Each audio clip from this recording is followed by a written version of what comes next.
Çıxardım. Az qorxarsınız, çıxartsam. Çıxardım. Deyirəm. Çok korktum bir anda. Acayip korktum. Acayip korktum. Hələ biraz gedir.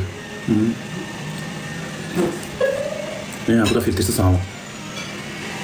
Akşam Tanayla vurup çıxmışdım efirə. Akşam Tanayla izləyicilərim açdım dedim.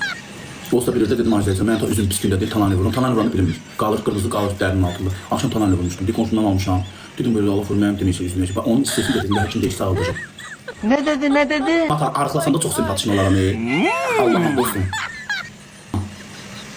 Kökəlmişəm, deyir, sətdən eybəcər deyiləm.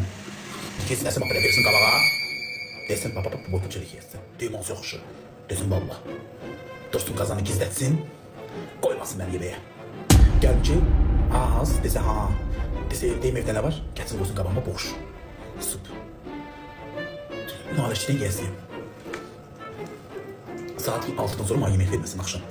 Ondan sonra görün mən arıq oluram yoxsa yox.